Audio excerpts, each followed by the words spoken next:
नमस्कार मित्रांनो, तुमचं स्वागत आहे पुन्हा एकदा आपल्या यूट्यूब चॅनलमध्ये ज्याचं नाव आहे लर्न आणि लिफ्ट. तर मित्रांनो, आज आपण बघूया HTML टेबल्स. तर HTML टेबल म्हणजे काय मित्रांनो? तर HTML टेबल जे आहे ते आपण वापरू शकतो जर आपल्याकडे काही डेटा आहे, खूप सारी आपल्याकडे माहिती आहे, आपल्याला ती अरेंज करून दाखवायची आहे कॉलम आणि रोज फॉर्मॅटमध्ये. तर त्या केसमध्ये मित्रांनो HTML टेबल हा वापरला जातो. तर HTML टेबलचे काही चाइल्ड एलिमेंट्स आहेत, तर ते आपण बघूया. तर सुरुवातीला जे आहे मित्रांनो TD आणि क्लोजिंग टॅग TD. तर याच्यामध्ये जे काही कंटेंट आहे, ॲक्च्युअल कंटेंट टेबलचं, ते आपण दाखवू शकतो. आणि TDला पॅरेंट असतो TR. तर TR एलिमेंटमध्ये हा TD आपण टाकू शकतो. तर प्रत्येक रोमध्ये मल्टिपल TD असू शकतात. तर TD म्हणजे मित्रांनो कॉलम.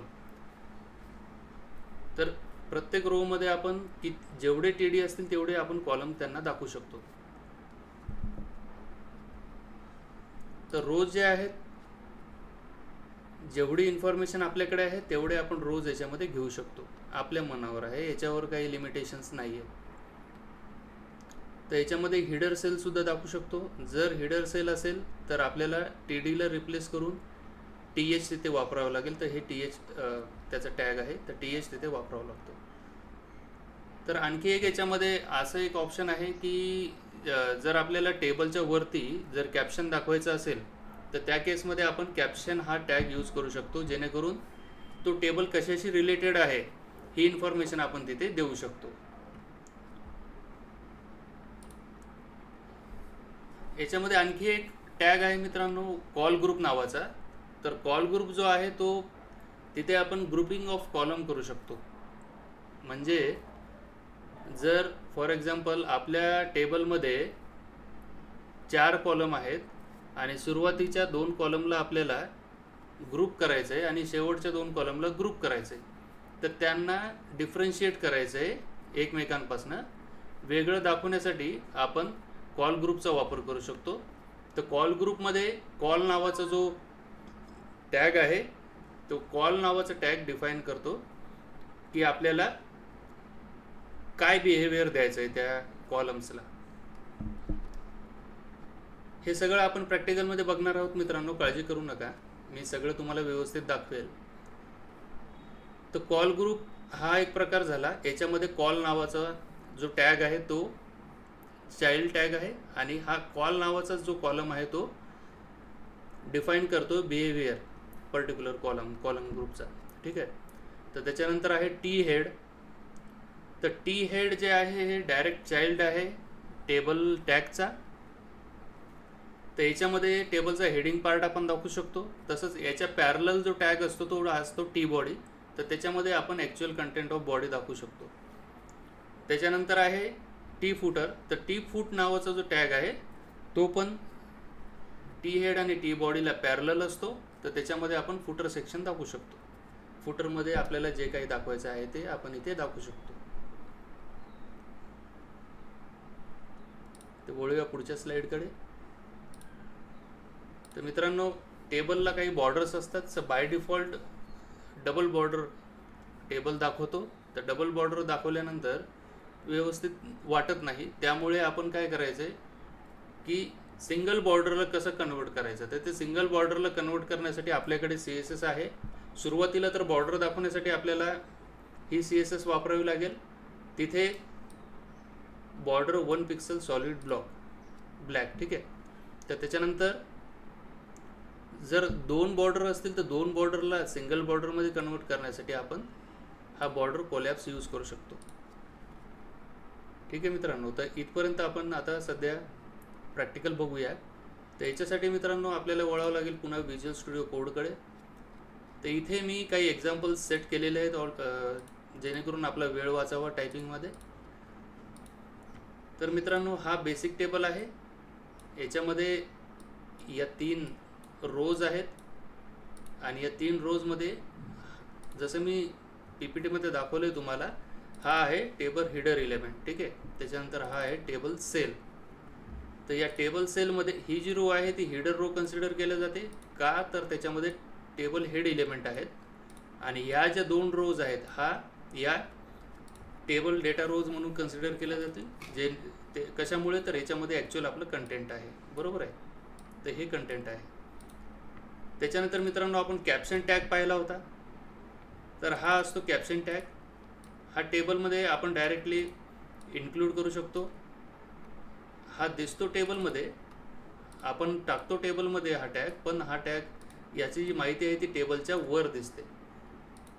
ठीक आहे मित्रांनो. तर त्याच्यानंतर आहे कॉल ग्रुप. तर हा जो कॉल ग्रुप आहे हा सुद्धा एक टॅग असतो. तर या टॅगला सुद्धा आपल्याला टेबल टॅगच्या मधामध्ये टाकावं लागतं, आतमध्ये टाकावं लागतो. त्याच्यानंतर याच्यामध्ये हा कॉल नावाचा चाइल्ड टॅग आहे. तर याच्यामध्ये प्रॉपर्टी आहे बघा स्पॅन नावाची, बरोबर आहे. तर स्पॅन नावाचं जे ॲट्रिब्यूट आहे ते आपल्याला या कॉल नावाच्या कॉलमला टॅगला द्यावं लागतं. तर याचं काय आहे, तर हे काय करतं, फर्स्ट 2 कॉलमला ग्रुप करते. ठीक आहे. स्पॅन म्हणजे काय, तर हा पर्टिक्युलर जो कॉलम आहे तो स्पॅन झाला पाहिजे दुसऱ्या कॉलमसोबत. तर याला आणि हा कॉलम, तर या 2 कॉलमपर्यंत हा सिंगल कॉलम जो आहे तो स्पॅन होतो. ठीक आहे. तर त्याला आपण दिलेले बॅकग्राऊंड रेड. ठीक आहे. तर हे जे कॉल ग्रुप आहे हा ग्रुप झाला या 2 कॉलमचा. तर या 2 कॉलमला बॅकग्राऊंड कलर जो आहे तो रेड येईल. ठीक आहे. आणि जो उरलेला तिसरा कॉलम आहे त्याला ऑरेंज नावाचं कलर, बॅकग्राऊंड कलर या उरलेल्या कॉलमला येईल. ठीक आहे मित्रांनो. तर तसंच सेम या दुसऱ्या रोसाठी सुद्धा होणार. तर दुसऱ्या रोमध्ये हे जे 2 कॉलम आहेत यांचा ग्रुप आहे, स्पॅन 2 दिलेले आहे आपण, त्याच्यामुळे हे फर्स्ट 2 कॉलम जे आहेत त्यांचा एक ग्रुप बनतो. तर त्या ग्रुपला हा रेड कलर येतो आणि तिसऱ्या कॉलमला ज्याचा काही ग्रुप आपण दुसरा ग्रुप आहे तर त्याला ऑरेंज कलर येईल. तर इथपर्यंत मित्रांनो आपण एक प्रॅक्टिकलमध्ये बघूया. तर सेम आहे, सेम फाईल आहे. याला आपण सेव्ह करायचं आणि ब्राउझरमध्ये एकदा रिफ्रेश करायचा. रिफ्रेश केल्यानंतर तुम्ही बघू शकता हा जो टेबल आलेला आहे 2 बॉर्डर सोबत आलेला आहे. एक टेबलची बॉर्डर आहे मित्रांनो आणि एक टेबल सेलची बॉर्डर आहे. ठीक आहे. तर मी थोडं झूम करतो. तुम्ही बघू शकता ही टेबलची आउटर बॉर्डर आहे आणि प्रत्येक टेबल सेलला सुद्धा एक बॉर्डर आलेली आहे. ठीक आहे. हा झाला बेसिक टेबलचा एक्झाम्पल. त्याच्यानंतर टेबल विथ कॅप्शन, बरोबर आहे. तर आपण हा कॅप्शन जो दिलेला होता तो टेबलच्या आतमध्ये दिला होता, पण तो दिसतोय कुठे, टेबलच्या वर, बरोबर आहे.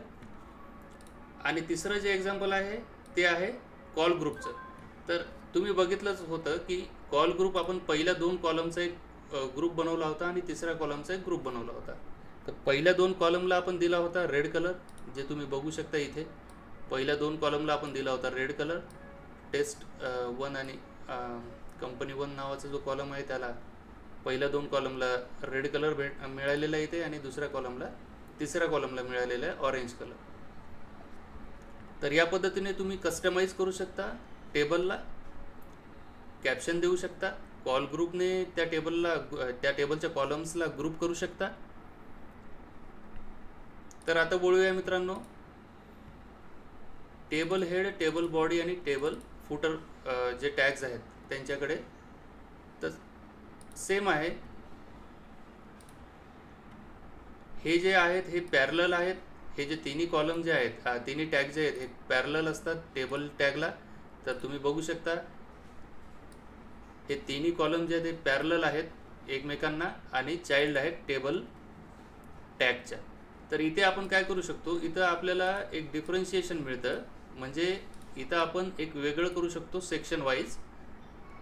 तर हा टेबल हेड जो टॅग आहे याच्यामध्ये फक्त टेबल हेडर असतील. तर टेबल हेडरसाठी आपण टेबल हेडर नावाचा टॅग आपण इथे यूज करू शकतो टेबल रोच्या आतमध्ये, बरोबर आहे. त्याच्यानंतर टेबल बॉडीमध्ये टेबल रो आणि टेबल सेल. ठीक आहे.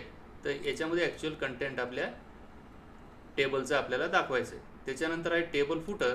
तर टेबल फुटरमध्ये सेम आहे. इथे आपण डेटा दाखवू शकतो किंवा काही बटन्स वगैरे घेऊ शकतो. ठीक आहे. तर आता मी इथे समजा बटन जरी टाकलं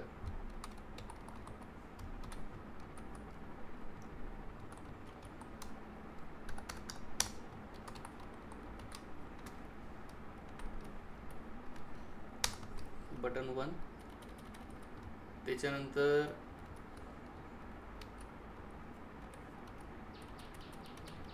बटन 2 आणि बटन 3. तर प्रत्येक कॉलमला आपण एक एक बटन दिलेलं आहे आणि या बटनची पुढची फंक्शनॅलिटी समजा आपण डिसाईड करू शकतो, बरोबर आहे, ठरवू शकतो. तर नेमकं काय करायचं आहे त्या बटनासोबत. तर मी याला रिफ्रेश केल्यानंतर तुम्ही बघू शकता इथे बटन्स आलेले आहेत प्रत्येक कॉलममध्ये. तर हा झाला फुटर सेक्शन, ठीक आहे. तर इथे आपण बटनसुद्धा देऊ शकतो, जेणेकरून या कॉलमला आपल्याला काय करायचं. तर या बटनला क्लिक केल्यानंतर या कॉलममध्ये काय व्हायला पाहिजे, किंवा या बटनला क्लिक केल्यानंतर या कॉलममध्ये काय व्हायला पाहिजे ते आपण ठरवू शकतो. किंवा हे जे बटन आहेत हे आपण हेडरला सुद्धा देऊ शकतो, काहीच प्रॉब्लेम नाही मित्रांनो त्याच्यामध्ये, ठीक आहे, कुठेही देऊ शकतो. तर फुटरचा जो असतो, जर आपल्याकडे एखादा फॉर्म आहे, फॉर्ममध्ये आपण टेबल देतोय, तर टेबलला आपण खाली फुटरमध्ये बटनसुद्धा देऊ शकतो, सबमिट, रिसेट नावाचे. तर ते सगळं आपण फॉर्ममध्ये बघूया, जेव्हा आपण फॉर्म टॅग डिस्कस करूया तेव्हा आपण बघूया, ठीक आहे मित्रांनो. तर याच्यानंतर आहे कॉल स्पॅन नावाचे एक ॲट्रिब्यूट असतो टेबल हिडरला, आणि रो स्पॅन नावाचा एक ॲट्रिब्यूट असतो, ठीक आहे. तर कॉल स्पॅन आणि रो स्पॅन जे आहे ते याच्यामध्ये काय होतं, आता हा जो टेबल हेड आहे याला स्पॅन करायचं आहे आपल्याला 2ने. तर याची जी व्हॅल्यू आहे ती नंबर आहे, ती स्ट्रिंगमध्ये कन्वर्ट, ही स्ट्रिंगमध्ये आपल्याला नंबर द्यावा लागतो, ठीक आहे, या ॲट्रिब्यूटची जी व्हॅल्यू आहे ती. तर आता हा जो टेबल हेडर कॉलम आहे हा स्पॅन होणार 2 कॉलमच्या विड्थ एवढा, ठीक आहे. तर त्याचं प्रॅक्टिकल तुम्हाला दाखवतो. इथे तुम्ही बघू शकता कॉल स्पॅन, बरोबर आहे. तर हा जो नेम नावाचा कॉलम याला आपण कॉल स्पॅन 2 नावाची जे ॲट्रिब्यूट आहे कॉल स्पॅन, त्याला व्हॅल्यू आपण दिलेली होती 2. तर हा स्पॅन झाला बघा 2 कॉलम एवढा, ठीक आहे. हा एक कॉलम आणि हा एक कॉलम, या 2 कॉलम एवढा हा स्पॅन झालेला आहे, बरोबर आहे. आता सेम तसंच आपल्याला रो स्पॅन सुद्धा बघायचं आहे. तर रो स्पॅनमध्ये मित्रांनो हा जो कॉलम आहे हा किती रो स्पॅन करेल, ठीक आहे, span over a particular number of रोज, ठीक आहे. तर हा किती रोजला स्पॅन करेल, म्हणजे याची जी हाईट किंवा विड्थ आहे ती किती रोजच्या हिशोबाने होईल. तर इथं आपण दिलेले 3 रोज. तर तुम्ही बघू शकता इथे हा जो कॉलम आहे हा स्पॅन झालेला आहे या 2 रोज एवढा, ठीक आहे. तिसरी रो आपल्याकडे नाही, त्याच्यामुळे या 2 रो एवढा हा स्पॅन झालेला आहे, ठीक आहे मित्रांनो. तर आपण आज बघितलेलं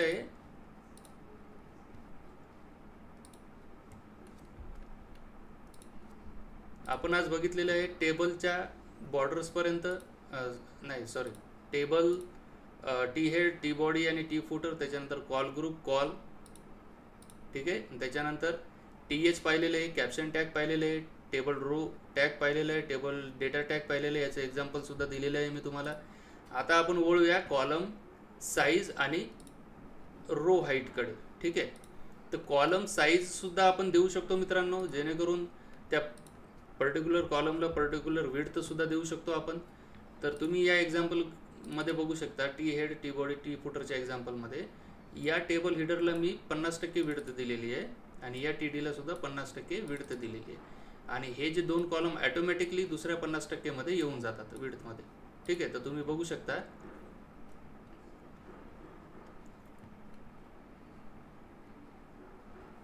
या नेमला मी 50% विड्थ दिलेली आहे. या 50% मध्ये हा नेम कॉलम आहे, हा हिडर कॉलम आहे आणि हा एक कॉलम आहे टेबल सेलचा, आणि या दुसऱ्या 50% मध्ये हे 2 कॉलम आहेत, बरोबर आहे, आणि त्यांचा कंटेंट आहे. तर सेम तसंच आपण रोला सुद्धा देऊ शकतो हाईट, ठीक आहे मित्रांनो. तर रो हाईटसाठी आपल्याला काहीच नाही, टेबल रोला आपल्याला एक ॲट्रिब्यूट द्यावा लागतो स्टाईल नावाचा. याची जर आपण हाईट केली समजा 50 पिक्सल, तर हाईट जी आहे ती पर्सेंटेजमध्ये देऊ शकतो किंवा पिक्सलमध्ये सुद्धा देऊ शकतो. तर याची हाईट मी केलेली आहे 50 पिक्सल. जेव्हा मी याला रिफ्रेश करेल तर या रोची जी हाईट आहे ती या रोपेक्षा थोडी वाढलेली आहे. थोडं अजून विजिबल करण्यासाठी मी काय करतो, इथे 80 पिक्सल करतो, जेणेकरून तुम्हाला तिथे दिसेल, विजिबल होईल. तर हे बघा मित्रांनो, पहिली रो जी आहे ती या दुसऱ्या रोपेक्षा थोडी उंचीला वाढलेली आहे. तर आपण हाईट हा तिथे ॲट्रिब्यूट दिलेला आहे त्याला. आणि तुम्ही जे हे कलर्स वगैरे बॉर्डर किंवा आधी इथे बघा तुम्हाला दोन बॉर्डर दिसतील, इथे दोन बॉर्डर, इथे बॅकग्राऊंड कलर वेगळा दिसेल, बरोबर आहे. त्याच्यानंतर इथे सिंगल बॉर्डर दिसतीये मित्रांनो. तर हे कसं काय झालंय? ठीक आहे, तर याच्यासाठी आपल्याकडे स्टायलिंग आहे. तर टेबलला स्टायलिंग जे आहे, आता आपण रो स्पॅन आणि कॉल स्पॅन सुद्धा डिस्कस केलेलं आहे. तर त्याचं एक्झाम्पल तुम्ही इथे बघू शकता. हे कॉल स्पॅन आहे आणि हे त्याच्यानंतर इथे रो स्पॅन सुद्धा आहे. हा रो स्पॅन ॲट्रिब्यूट आहे, बरोबर आहे मित्रांनो. तर हे सुद्धा आपण डिस्कस केलेलं आहे. सोपं आहे समजण्यासाठी. तुम्ही प्रॅक्टिकल करून बघितल्यानंतर तुम्हाला कळेल. एकानंतर एक वेगवेगळे एक्झाम्पल तुम्ही करू शकता. माझ्या व्हिडिओमध्ये सुद्धा तुम्हाला दिसतील. मी सगळे एक्झाम्पल दाखवते. व्हिडिओला पॉज करू शकता तुम्ही. पॉज करून हा जो एक्झाम्पल आहे जशाच तसं टाईप करून तुमच्याकडे तुम्ही रन करून बघू शकता. याच्यामध्ये काही चेंजेस करायचे असतील तर तुम्ही कंटेंटमध्ये चेंज करू शकता. रो स्पॅनमध्ये चेंज करू शकता. कॉल स्पॅनमध्ये तुम्ही कॉलम वाढवून कॉल स्पॅनमध्ये चेंज करू शकता. ते असे चेंजेस करून तुमच्याकडे तुम्ही प्रॅक्टिकली करून बघू शकता. आणि तरी तुम्हाला जर काही अडीअडचण आली तर तुम्ही कमेंट करा. कमेंट सेक्शनमध्ये मी तुम्हाला ॲन्सर, प्रत्येक गोष्टीचं, तुमच्या प्रत्येक प्रश्नाचं मी आन्सर तिथे करेल. तर ही जी टेबल स्टायलिंग आहे ही येते बघा इकडून. ही index.css फाईल आहे. आपण इंटिग्रेट केली होती index.html मध्ये. तर सगळी स्टायलिंग इथे आहे मित्रांनो. तर याच्याबद्दल आपण पुढच्या लेक्चरमध्ये बघूया. तर या लेक्चरमध्ये इथपर्यंतच आहे, कारण की एका व्हिडिओमध्ये कव्हर करणं खूप अवघड होतं मित्रांनो. व्हिडिओ खूप लेंदी होतो. त्याच्यामुळे इथपर्यंत आपण घेतलेलं आहे. जे टेबल स्टायलिंग आहे ही आपण घेऊया पुढच्या लेक्चरमध्ये. तर हा लेक्चर तुम्हाला कसा वाटला कसा नाही मला कमेंट सेक्शनमध्ये सांगा. आवडला असेल तर लाईक करा, सबस्क्राईब करा आणि शेअर करायला विसरू नका. तुमच्या मित्रांमध्ये तुम्ही शेअर करू शकता. ठीक आहे मित्रांनो. तर धन्यवाद मित्रांनो.